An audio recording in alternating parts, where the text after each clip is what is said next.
Hi guys, welcome back to my channel. I'm Mcbaj, a photographer and cinematographer based in London. So today I would like to tell you why I think the S1 is better than the S5.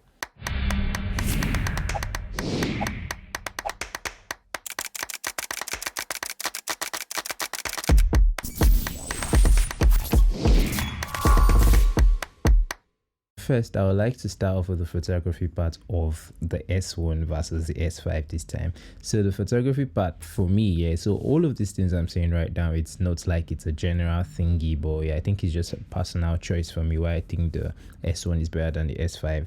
So I'm going to start off with the photography bit. So I'm going to start off first off by the screen size. The S1 screen is way larger than the S5 screen, so I actually enjoy shooting pictures more on the S1 than the S5 because I tend to like see a whole lot of like stuff compared to like the little screen that is on the S5, and I actually do not mind because the S5 screen tends to like articulate or like extends and everything, but I think I enjoy shooting with the S1.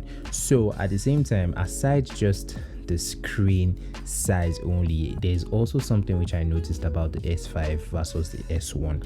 The S5 tends to have much more contrast on the screen, obviously, maybe the reason being because of the smaller screen size, so there's a whole lot of contrast that tends to like go into like the image. When you tend to look back on the screen, you tend to see it's a whole lot like contrasty compared to like the same image being shot on like an S1 and you're looking at the back of your screen. So many times you tend to like either overexpose or underexpose your image, and you end up finding out when you're back on your computer that, oh yo, this thing is a little bit overexposed or something, but it wasn't looking this way on the back of the screen.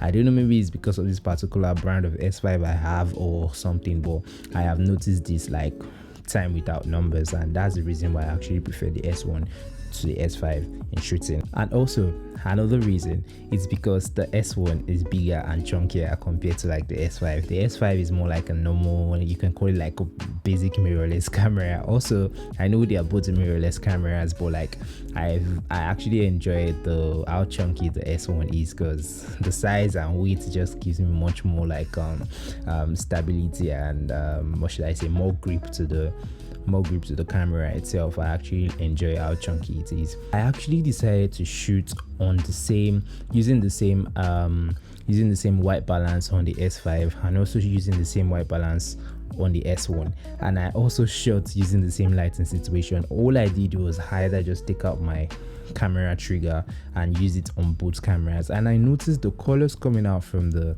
Panasonic S5 were not looking just like the colors coming from the S1. I prefer the colors I was seeing straight up from the pictures of the S1 compared to the picture of the S5. So I was like, really, what's actually happening here? Is it Panasonic isn't like really consistent with their colors or something about the photography bits? But I actually tried this out, guys. You can prove me wrong if you use the S5 or use the S1. Try this out and actually tell me actually if I am wrong. But I tried this using my two cameras and I can actually see like a clear difference between both of them. So that's more reason why I felt like, yo, I love the colors coming from this S1. I don't know what they decide to do with the S5 based on the photography part. It's not like it's bad. It can actually be corrected. The colors can be corrected when post, like literally by just some little tweaks, but I actually prefer the colors coming out from the S1 instead.